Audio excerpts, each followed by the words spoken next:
Okay, well, welcome. My name is Miranda, and on behalf of the Goldstone Caregiver Center and also the Faith Community Nurse Program, I want to welcome you all to our program today. Um, we have Melody from the Parkinson's Foundation. Um, and we're very excited because Melody is going to be presenting on caregiving tips and resources from the Parkinson's Foundation. The purpose of today is to share with you resources that are available to caregivers and provide tools and tips to help you in your role as a caregiver. So I am going to turn this right over to Melody, let her introduce herself, and go ahead and start the program. Awesome. Thanks so much, Miranda. Just sharing my screen here, because again, it wouldn't be a Zoom meeting without some slides, right? So thank you so much for the introduction, Miranda. It's been so fun working with you, Liz, and the Goldstone Caregiver Center community. I want to thank you all for this opportunity to share some Parkinson's Foundation resources and information, and also some added information on what our caregiver resources are at the Parkinson's Foundation. As Miranda said, so I'm Melody. I'm the Senior Community Program Manager for the New England chapter of the Parkinson's Foundation. So that covers all of New England, including Connecticut, of course. So I'm really grateful for this chance to be in Connecticut. One of the good things about virtual programming is that you can be somewhere where you're not. I'm actually based out in Massachusetts, just outside of Boston, in Burlington. So I'm not terribly far from you, but it's a wonderful way to connect with the Connecticut Parkinson's community. So thank you for having me. Let's see if I can move my slides here.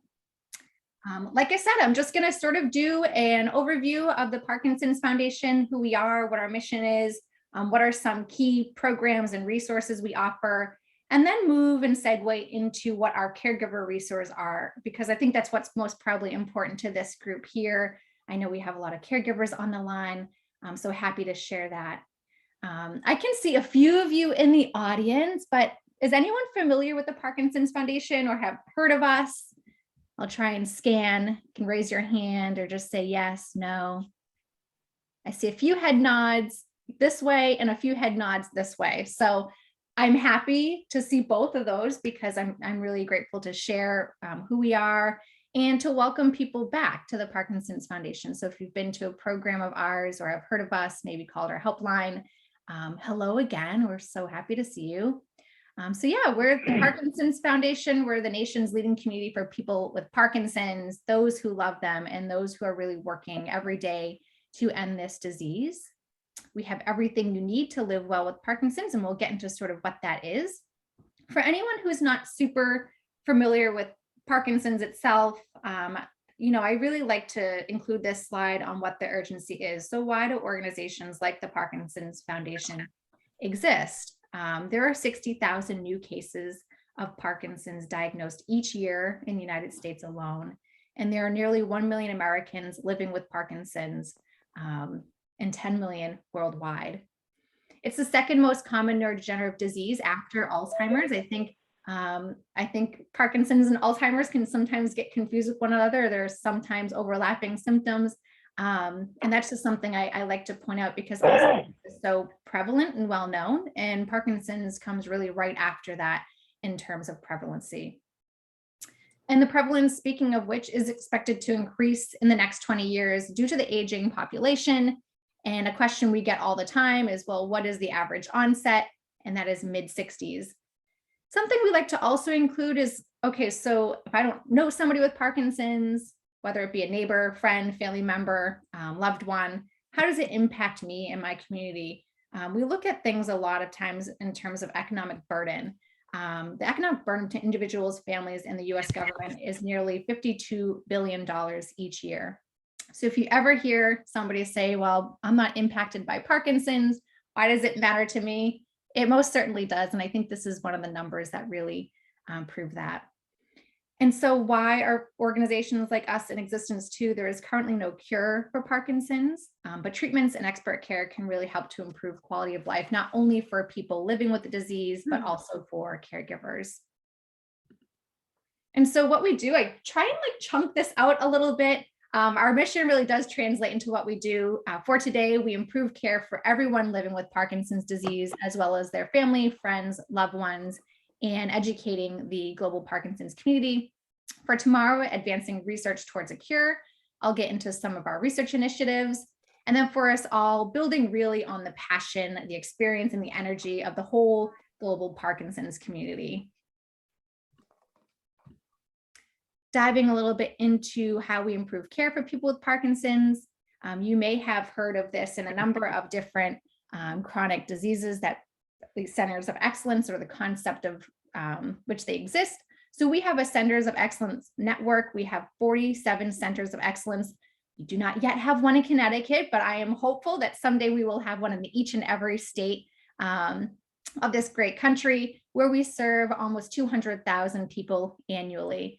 These centers were identified as having some core values, initiatives, programs, services, resources, research, care, and we also have 8 countries abroad that we consider a center of excellence. And our two, I think probably the two closest to us in Connecticut then would be our Massachusetts centers, which are Beth Israel and Mass General, in case anyone's wondering. And then for anyone on the call that is interested in professional education, we provide specialized professional training for OTs, PTs, SLPs, doctors, neurologists, you name it, social workers. We provide opportunities and also CEUs and CMEs. So if you're interested in learning more, maybe you're a social worker on the call today and a caregiver, you can feel free to visit parkinson.org/professional education.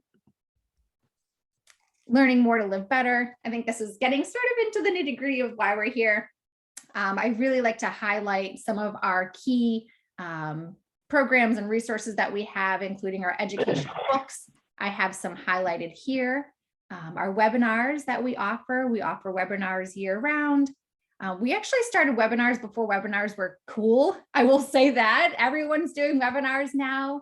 But the Parkinson's Foundation, I'll dive into this a little bit more later. We do offer quite a handful of those available to caregivers at any time. Podcasts, so maybe you're driving to appointments, might be a nice opportunity to listen to a podcast. Our life-saving hospital safety kit, which I'll talk more about. And then of course, our toll-free helpline. Again, I'm gonna get to that because that's a real key caregiver resource. Building a better life, we also started a newly diagnosed initiative. So I think what we really hate to hear at the Parkinson's Foundation is that they've left the doctor's office with no resources. They're newly diagnosed. Where do I go? Who do I turn to? What's the next step? So we developed a resource, Newly Diagnosed, Building a Better Life with Parkinson's. It's sort of really bridging the gap between diagnosis and getting those sort of essential resources in place. And then for tomorrow, touching on how we're advancing research towards a cure. The Parkinson's Foundation invests $10 million annually to support research, not only what causes Parkinson's or how to treat it, but really ultimately how to cure Parkinson's disease. We do that in a number of ways, and I just want to highlight our PD generation study. We get such a great number of phone calls about how to get involved in research. Particularly if you're living with Parkinson's disease, and if you have a loved one who is, the PD generation study is a wonderful opportunity for them to get involved, see if they have a genetic component to Parkinson's disease. It's been found through this study and others that up to 15% of people living with Parkinson's have a genetic risk factor to the disease. And now with, I think, COVID, although it's brought a lot of angst to the world, in some ways it's shed light on new opportunities to get involved. And now with the PD generation study, there's an at-home cheek swab you can do, or you can visit a participating site to participate. And the link for that, you'll see, I'll include all these links on here where applicable, is parkinson.org/PD generation.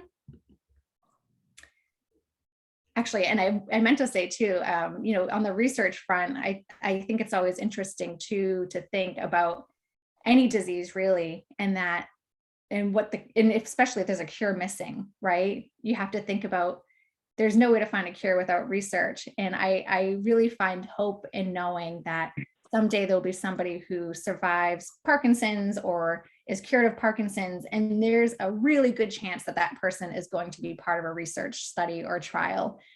So if you're ever interested in learning more about research, please do. I think it's such a critical component to what we all are experiencing in our day-to-day lives. And then for us all, talking a little bit about how we're engaged in the Parkinson's community and the community in general.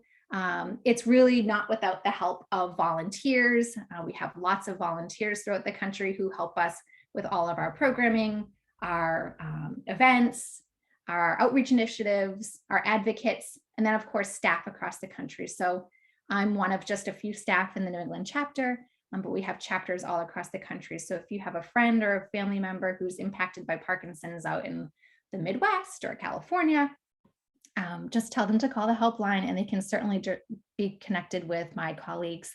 I'm always happy to help and provide presentations just like this to their local communities. I also wanted to mention how else are we connecting with our communities? It's through our community grant programs. So some of you might be familiar with these. Our community grant programs really allow us to be in places that we're not. You know, as I mentioned, I'm in Massachusetts. I'm able to make it to Connecticut a few times a year, but it's really through our community grant programs that we're able to sort of put ourselves in different pockets of our catchment area and all over the country as well. Our most closest, I believe, community grant is at the Community Caregiver Education, the Jewish Home for the Elderly of Fairfield County. If you know of a Parkinson's program or service who might benefit from a community grant funding opportunity to get their program either up and running or expand, please do send them to parkinson.org/community grant. The cycle takes place once a year, usually around November is the call for applicants. Yeah, it's a wonderful way for us to be in communities where we're not necessarily staffed. And then virtual connections, as I mentioned, hopefully, maybe some of you have participated in our PD Health at Home program. This was sort of born out of the pandemic. Our PD Health at Home program is a weekly educational and wellness event. We have Mindfulness Monday. We practice mindfulness meditation, a guided practice. Wellness Wednesdays are usually education-based, where we invite speakers to share on different topics. We also have a social engagement day, I believe it's the second Wednesday of every month, where we do something fun. Tomorrow, we're actually doing an art program, and that's for caregivers and people with Parkinson's. And then Fitness Fridays, because with Parkinson's, fitness and movement is just of the utmost importance. So we always try to include that in our programming somehow. Then we also have expert briefings. Happen 6 times a year, where we invite key experts in the Parkinson's professional community to come and share the latest and greatest research updates, medication and treatment updates. And you can look for those at parkinson.org/expert briefings or parkinson.org/PD health. All right, for caregivers. So for our caregivers on the line, thank you so much for listening to who the Parkinson's Foundation, who we are, what we're kind of offering on a broad scope, right? And then we do have some essential caregiver resources that I'm really excited to share with you today. Oh, good, I did add this slide. I have sort of a top 10 here, and I say top 10, but there really are so many more resources than that. And I think depending on what you need right now as a caregiver, it'll be important for you to connect with some of these resources, particularly our helpline, or contacting me to see if there's something that we have that could better suit your needs. Everyone, I understand, is on a different caregiving journey. They might be on a different sort of path, might be a different aspect that you're dealing with right now. So this is not a one size fits all, where one of these top 10 resources might work for one, it might not work for another. And you can certainly supplement with other programs and services that we have and can offer. So I always, always, always start with our helpline.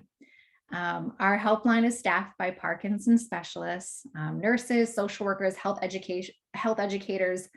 They're there to answer any Parkinson's question you have. I really love to tell people you don't even have to call with a question. I think that's sort of like this myth that you have to come prepared with this great question In grade school, when your teacher tells you, there's no dumb question, it still rings true. Call, even if it's just for a listening ear, call just to hear what the staff can offer. I just pick up the phone. I think that's sometimes the first step and sometimes the trickiest part. But they're there to help, and they can offer disease information. They can help with medical issues, including maybe symptoms, treatment options, health and social care. And they can also refer to health professionals and community resources near you. They have a wealth of information and resource listings for folks and groups and organizations that can help you and your loved one cope with Parkinson's. So please, please, please consider calling. You can also email. I realize not everybody is a phone person in these days too, where I think, a lot of our communication is through written word. You can email at helpline@parkinson.org, and they're happy to answer. You might also be interested in joining PD Conversations. So PD Conversations it's managed by our helpline. They're on there helping and responding to questions. It's almost like a long chat group. Do you remember like chat groups? So if you go on there, somebody might have a topic of interest to you, and you can read a whole thread of information.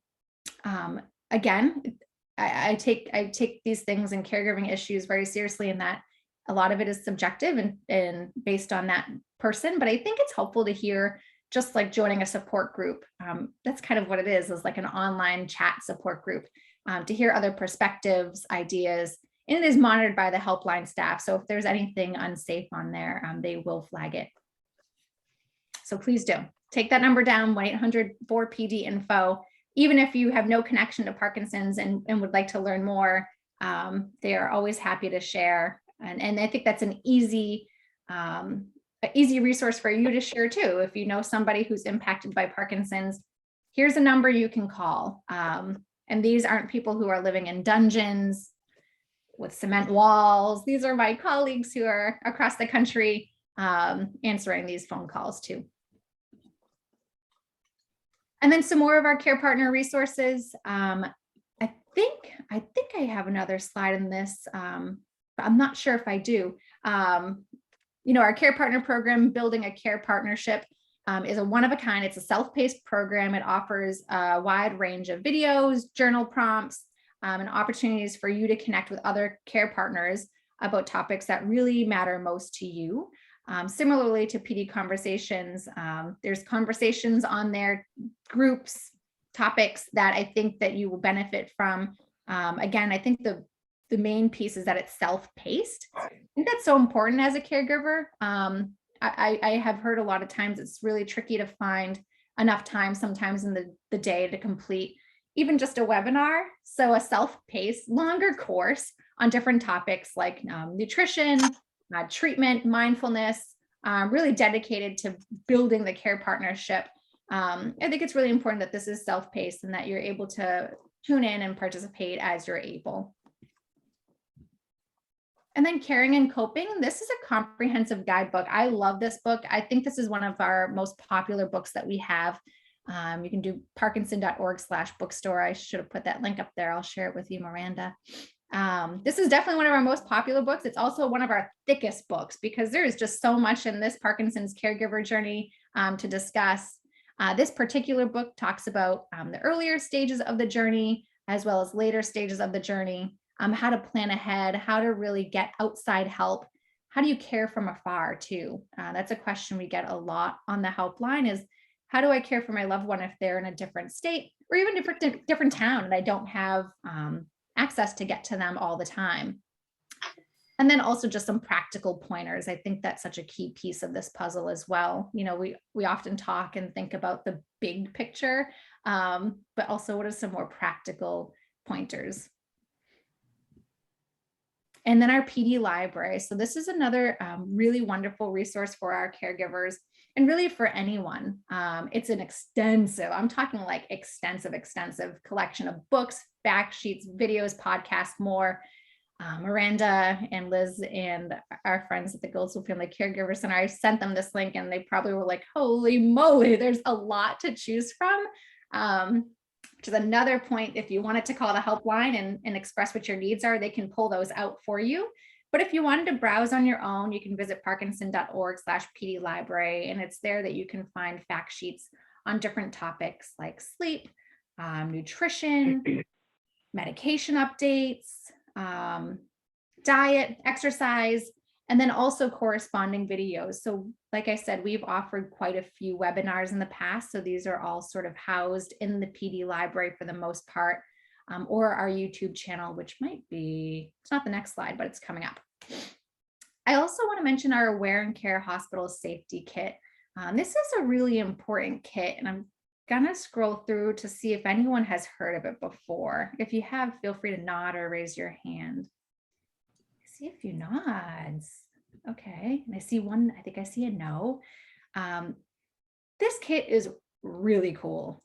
Not only is it cool, but it's just really a helpful resource to have. So for someone with Parkinson's, whether it's a planned or unplanned stay in the hospital, we think of the hospital as being like the safest place in the world to go a lot of times, right? For people with Parkinson's, it actually can be quite the opposite. When you think about a hospital stay and you think about being potentially bedridden, limited access to movement, movement is so key for people with Parkinson's, as is their medication and the medication timing.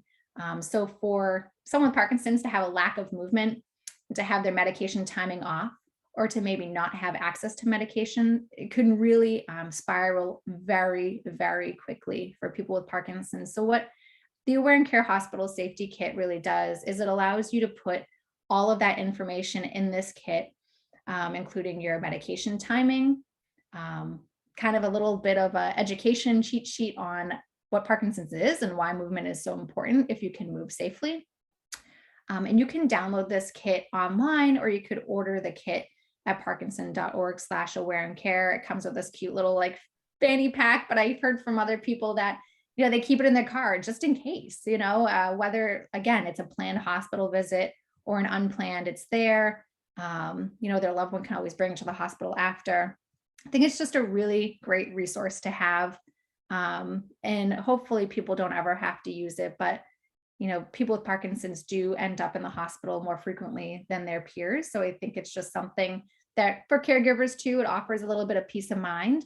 I know especially throughout the pandemic, caregivers found this really helpful when maybe they weren't able to go to the hospital with their loved one, where they could advocate for them. This kit sort of was that little comfort zone where it was something that was better than nothing. So I always plug the Aware and Care kit for our caregivers. PD Health at Home, I mentioned this already, but I wanted to mention it again because I think people assume it's just for people with Parkinson's, but our caregivers get just as much out of this as people with Parkinson's do. It's an at-home resource, so I think that's the best part. I know it's often challenging to find respite care to attend webinars, but you can find really great content and information right from the comfort of your home through PD Health at Home. Again, Mindfulness Mondays are a weekly series of mindfulness programs, practicing gratitude and other mindfulness topics. Wellness Wednesdays, again, are really dedicated towards education. Fitness Fridays for fitness for both the person with Parkinson's and the caregiver. And then our expert briefings, which really invite experts from across the country to join to share the latest and greatest updates in Parkinson's. And then for caregivers, videos for care partners. So this is another thing I had shared with Miranda, and I think we're sharing a few of these today. We have a playlist, especially for people caring for someone with Parkinson's, right on YouTube. We have, I think, just shy of 100. I'm trying to read here, 89 videos, probably even more at this point since I took this screenshot. We have, you know, videos that offer tips, interviews with care partners, experts in the field providing care partner tips as it relates to Parkinson's. The videos really highlight a range of topics, including mental health and cognitive changes. And you can visit parkinson.org/YouTube to watch these at your convenience. And then we also have podcasts. So for our friends who like to get their information in the car, I have personally really enjoyed podcasts on long drives, whether it be to the doctor's office or just up to the grocery store. I feel like I do a lot of my learning in the car nowadays. So we're really happy to offer these podcasts. And again, another way to get information audibly and easily about Parkinson's. A support group guide. So I really wanted to include this because while the Parkinson's Foundation, we don't necessarily manage support groups or run support groups, we do offer listings for support groups in the area. I think a really wonderful way for caregivers to take action and get involved is to start a support group. And it's something that I get asked a lot, quite a lot. I'm not finding a support group that's meeting my needs. I'm not quite finding a facilitator that's leading it the way I'd like to. I'm like, hey, why don't you start your own? I mean, if you have the time, I think it does take a decent amount of time to get these going.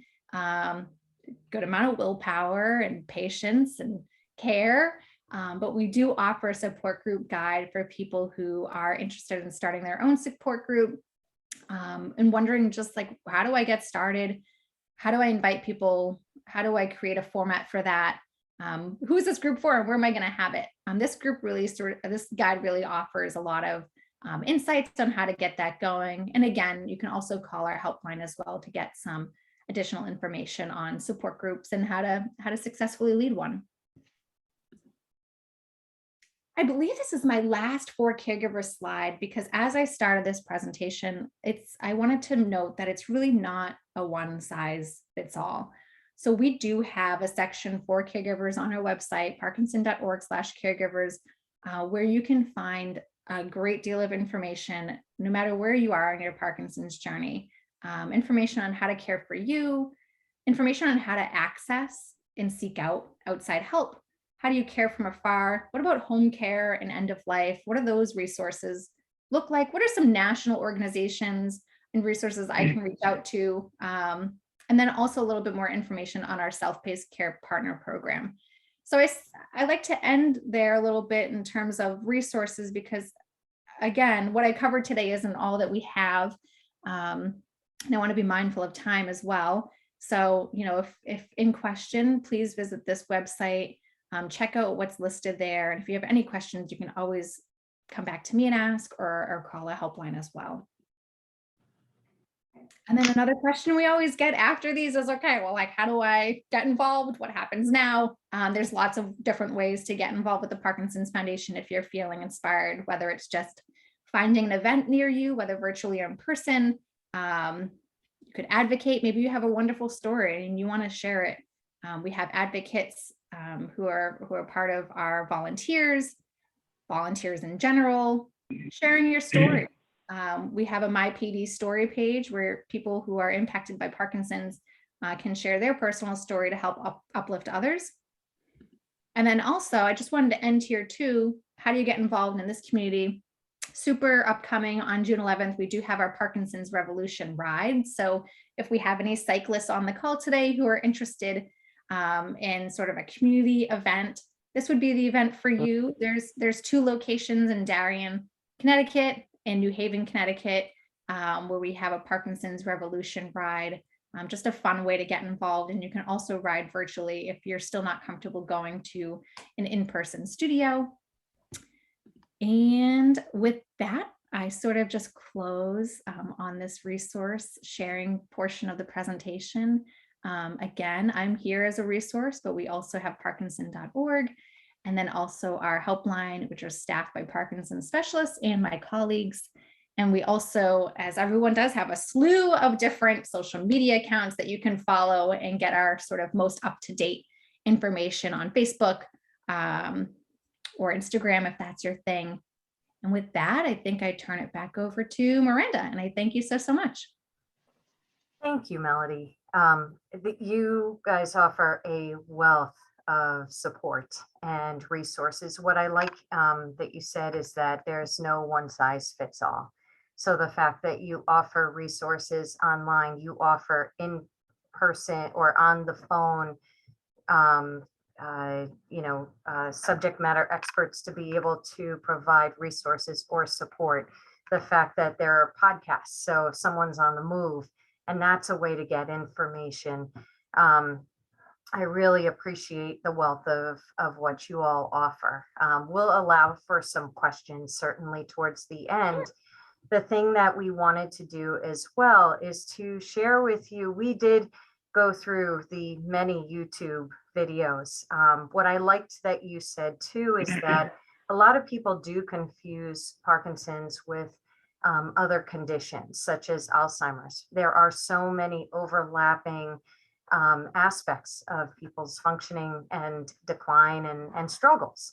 And so what we liked about some of your videos was that they aren't necessarily Parkinson's specific. So we're going to show you guys two videos, do a quick sharing of screen.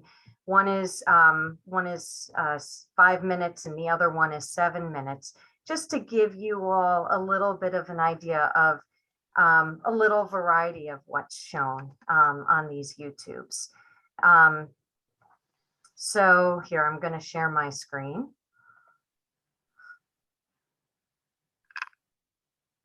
All right. Can everyone see this? Yes. Okay. Yes. So over here, to the right, you can see that on their YouTube channel, there are, just like she said, I think 89 different YouTubes, ranging from caregivers talking about their experiences to logistics of how to handle various situations, and then also recordings of summits. You know, sometimes it's really great to get information from big conferences, and the fact that the Parkinson's Foundation has put on YouTube some of the clips of the summits to provide, that were geared towards caregivers, that caregivers attended, to provide information, is also wonderful. So we're going to show you guys two different videos as examples. The first one is more regarding logistics, and something very similar to many situations is, how do I make my home safe, right? So I'm going to start this and we'll share. It is important to think about safety in the home environment. Even if you've lived in your home for a long time, your loved one may have trouble staying safe because of changes in his movement, balance, vision, thinking, or memory. It can be helpful to conduct a home safety tour, looking for potential. Look around your home as if you've never seen it before, and consider changes you could make for both present and future needs. A third of all falls in older adults involve environmental hazards in the home. Many of these risks and hazards can be reduced through simple modifications. Begin your home tour by considering the floors. Carpeting should be low pile without too much cushioning for best walking stability. One color carpeting is best. Avoid large patterns or multiple colors, which can make walking more difficult. Remove all throw rugs, which are a risk for tripping or stumbling. This is especially important for people with a tendency to shuffle their feet and for people who use a cane or walker. Make sure it is easy to move a wheelchair over the floor surfaces if your loved one uses a wheelchair frequently.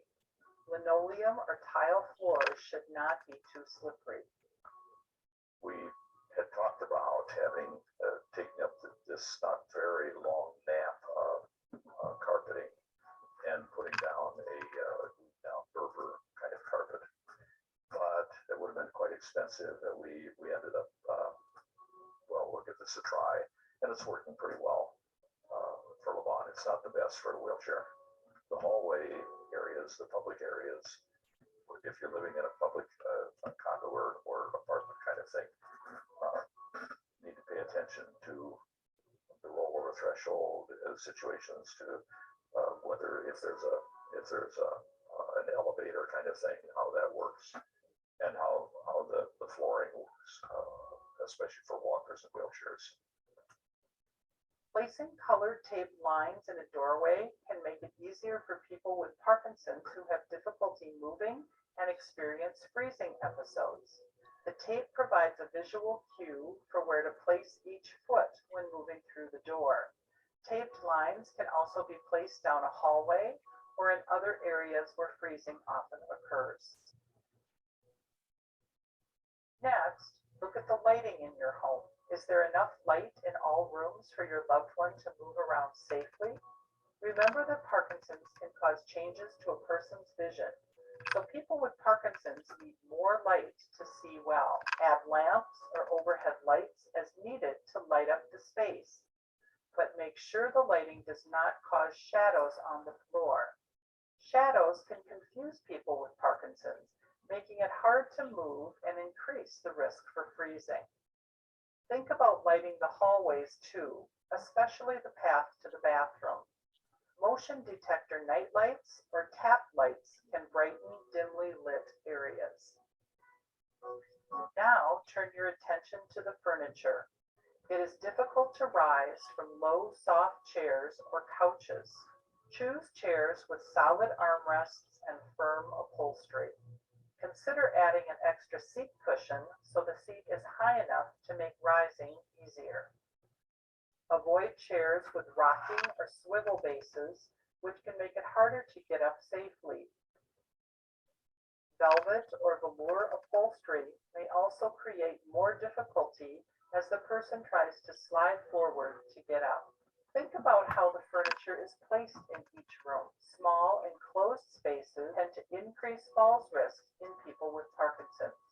Does your home have wide walkways that allow easy access to the bedroom, bathroom, and dining table? Can your loved ones safely use their cane, walker, or wheelchair throughout the space? You may want to rearrange furniture or remove some items to achieve wide, open spaces. For example, a coffee table can create a barrier as a person tries to move across the room or between the furniture. Consider removing the coffee table from the middle of the room to open up the space and reduce fall risk. Ottomans, footstools, and plants are also common tripping hazards in the home and should be moved out of the way. Books, magazines, and newspapers should be taken out of the room when finished to reduce clutter. Shoes, toys, and pet supplies are also common tripping hazards and need to be placed in areas well out of the walking path. Parkinson's disease frequently results in short, shuffling steps, reduced balance, and difficulty turning. These walking changes make your loved one more vulnerable to tripping or stumbling over items on the floor. You already have a lot to think about, but your home safety tour is not complete. For more tips about changes to make your home safer for the person with Parkinson's, watch part 2 of Changes Around the House.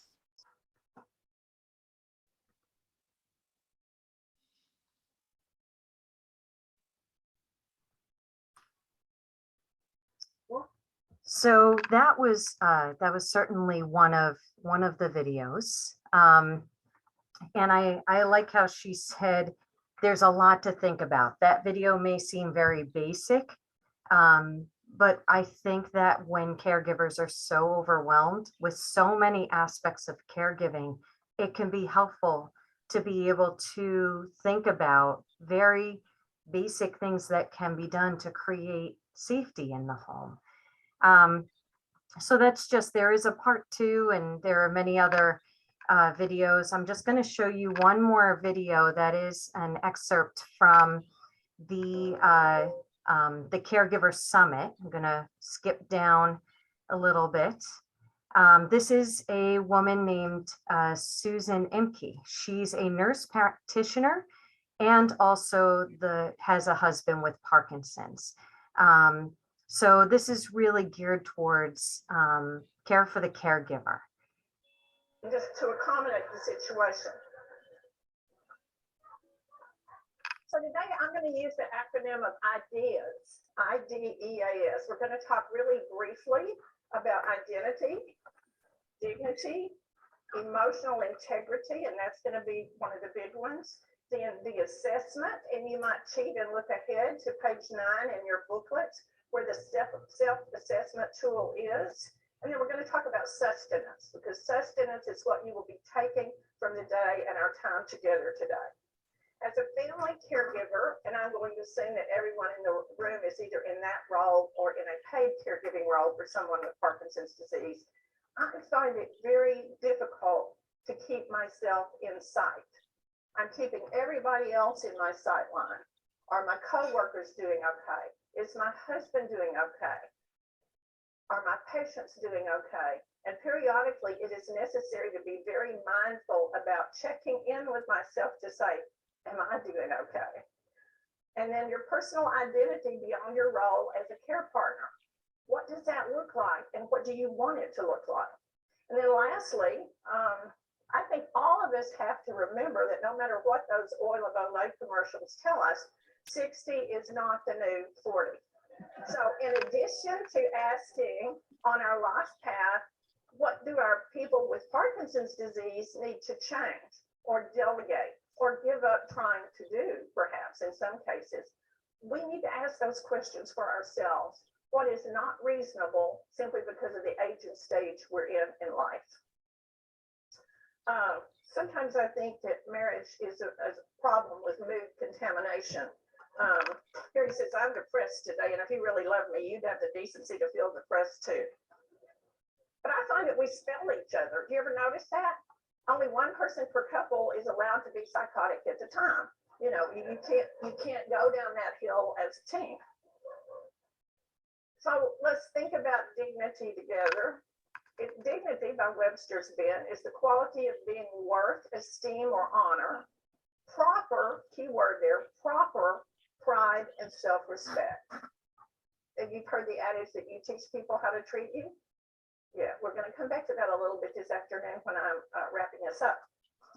Secondly, is it possible to guard the dignity of another person?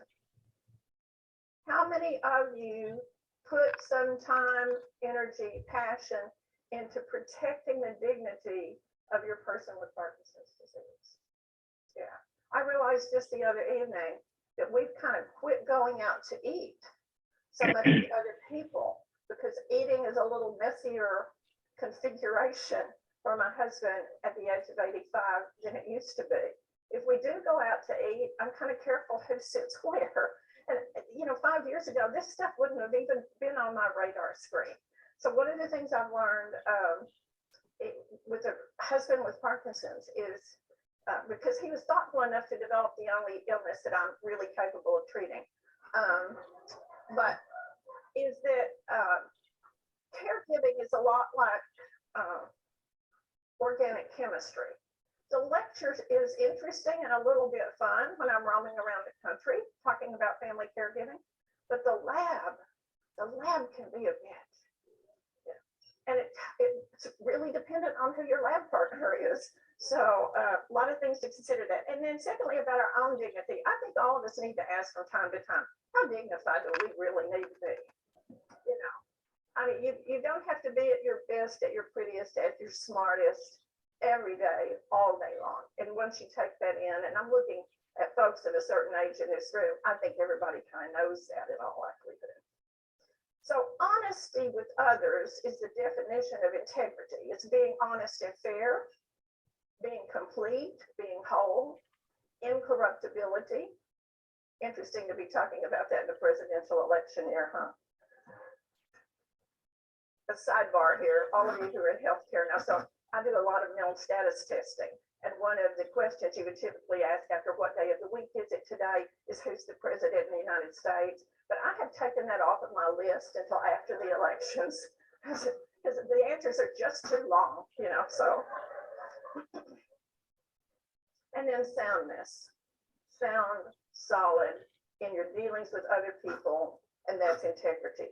Emotional integrity, a whole different kettle of fish, requires taking seriously your duty to know yourself, facing uncomfortable truths so that they don't harm you or the people you love, being willing to speak your truth, and then owning your mistakes and weaknesses.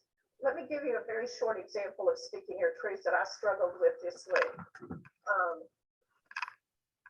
We had my husband's brother died. So the only close relative, one son, frankly, is quite crazy, and he was planning this event. And it was like Baptist get together in 1954. So it was, they were going to have open viewing for the visitation and then open viewing for the memorial service. And my temptation would have been to say, Frank is not feeling really well. I don't think we'll come over on Thursday evening.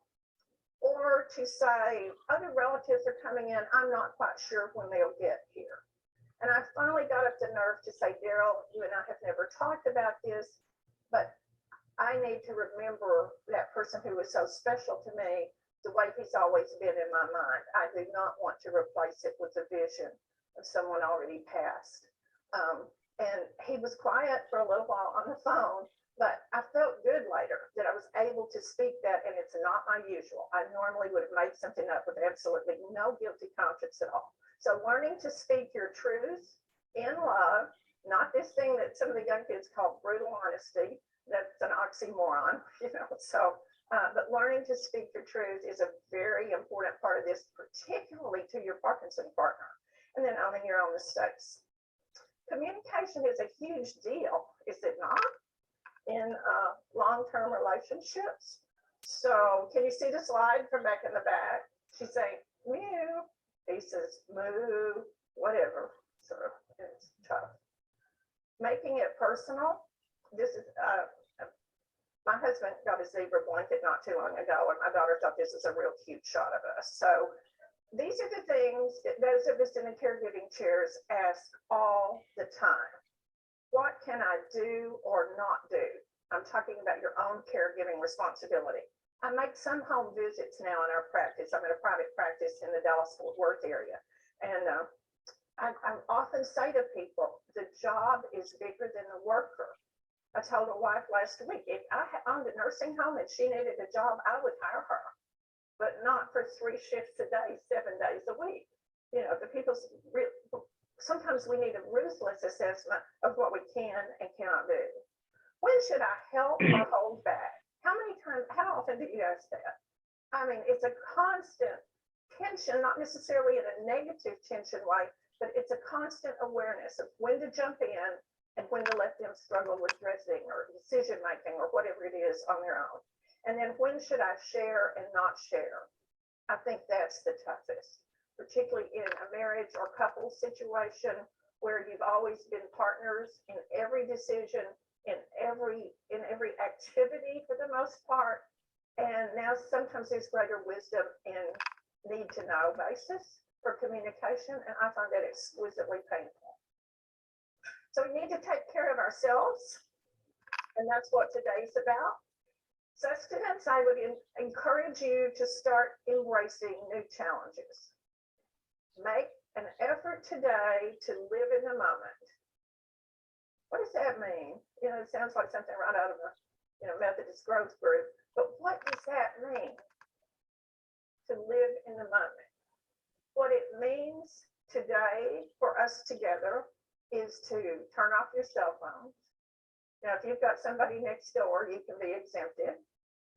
But generally speaking, vibrate's not good enough because it's still there and you still know it and you will check it because we're habituated to those things.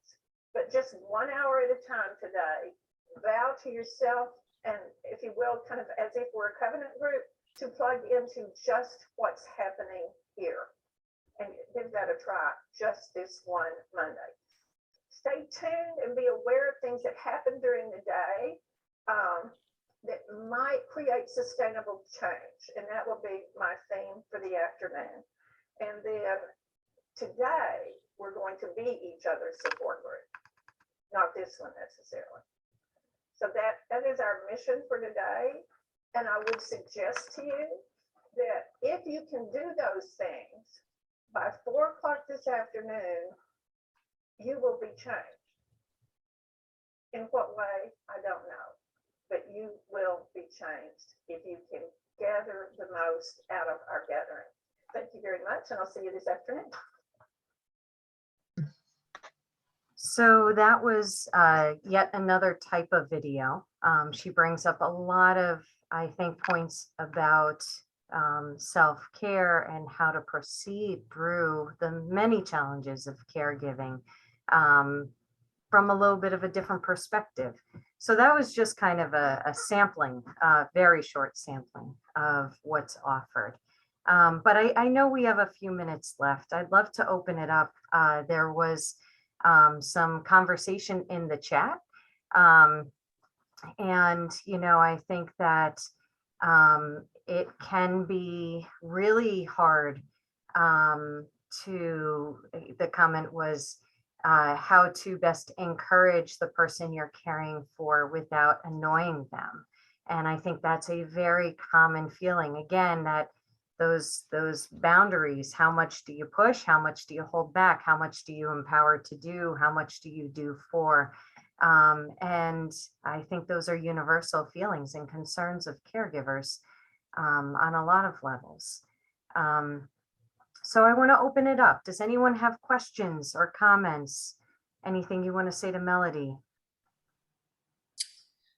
Anything that resonated to you? Yeah, I just wanted to add, thank you, Kristen, our librarian, who posted that in the chat, that we have several of those books to check out. But thanks to Melody, she sent us 2 humongous boxes of brochures and flyers and those books.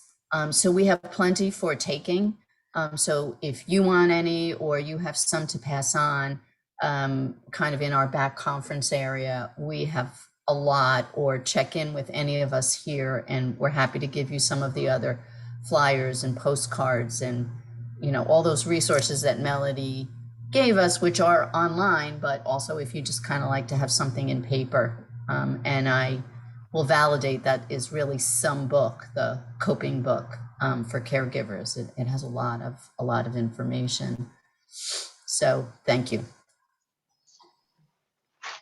Liz. And yeah, I so much of the resources that I mentioned today, the Caring and Coping book, which is our kind of chunky booklet, you guys do have, I forget how many I sent, but there are some there, and they're all available too to order as well. So if you can't make it to the center, they're online as well.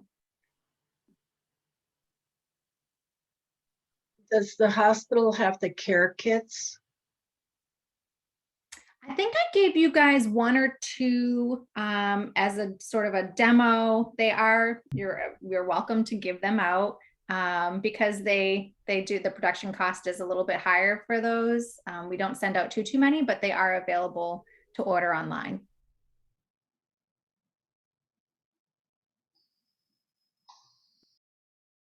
Thank you. Other thoughts, or was there anything that anyone was coming to today's talk with that, like questions, concerns, issues you wanted to raise? Yeah, actually, hi, it's Carol. Am I audible? Yep, we Good. can hear you, Carol. Hi. So the connection between Parkinson's and dementia, and Parkinsonian signs and Parkinson's disease. In my particular situation, I have the feeling that my husband has had Parkinson's longer than has been realized. There were some hints at the beginning. And now I think that it's more prevalent, although he's thoroughly in other forms of dementia as well. Interestingly, not Alzheimer's. Does anybody have any thoughts about that? Melody? Or should I should call the hotline, right? No, yeah. So I actually came from previously at the Parkinson's Foundation. I was at the Alzheimer's Association for 6 or 7 years. So it was such an interesting shift to go from Alzheimer's and dementia to Parkinson's. I thought that there would be a lot more similarities, and I was wrong. So I think sort of the most common change is that, you know, Alzheimer's is a type of dementia being sort of that umbrella term, and there's different types.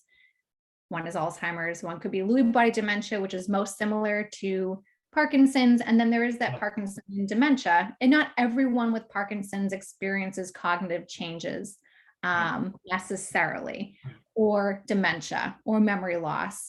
Whereas everyone with dementia does experience some type of cognitive change.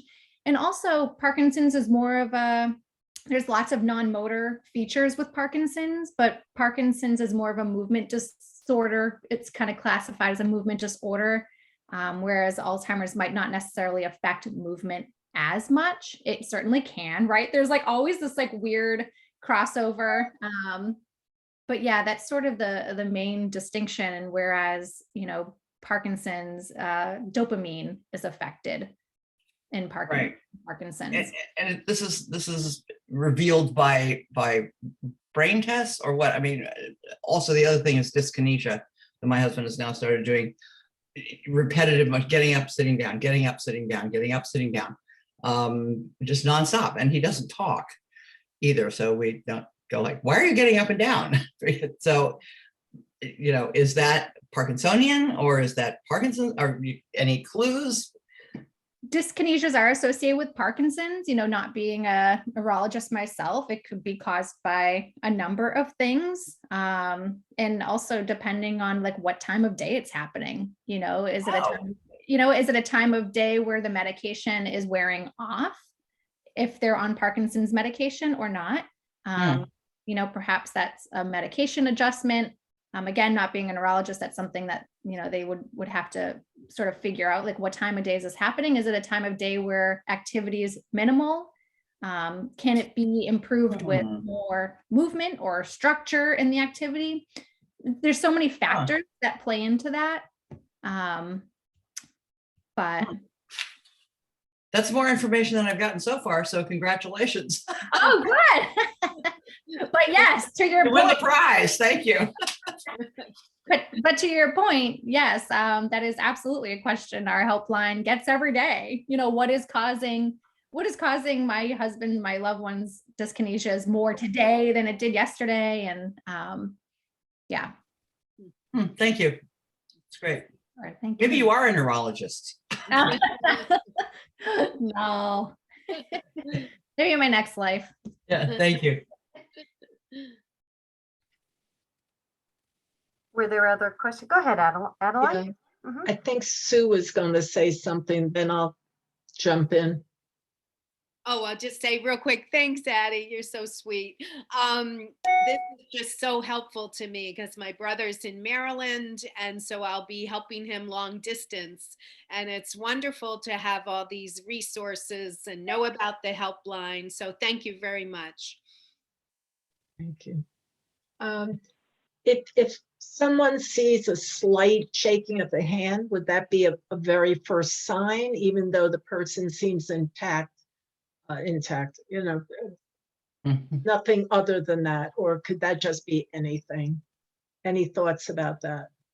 It could be anything. You know, I think that with any diagnosis comes this like the whole process of ruling out things more than saying it's one thing over another.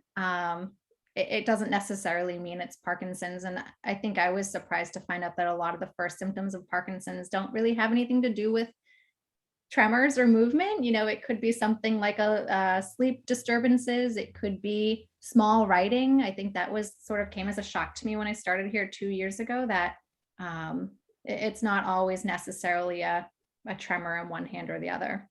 And there are types of movement disorders and that do potentially mimic Parkinson's, MS being one of them, essential tremor being one of them, not necessarily always Parkinson's. So yeah, it's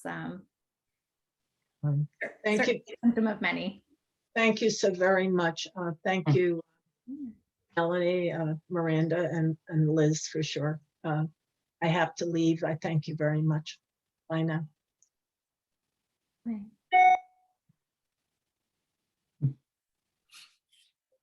Were there any other questions or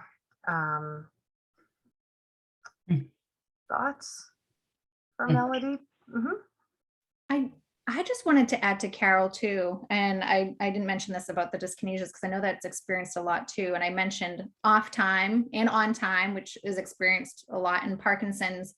Kind of to the contrary, and this is why I'm always like, definitely ask your neurologist and share what's going on, because you know, dyskinesias can also be caused by the extended use of medications like levodopa. So less about when you're taking it, how much you're taking, but the duration in which you've been taking it, if that makes sense.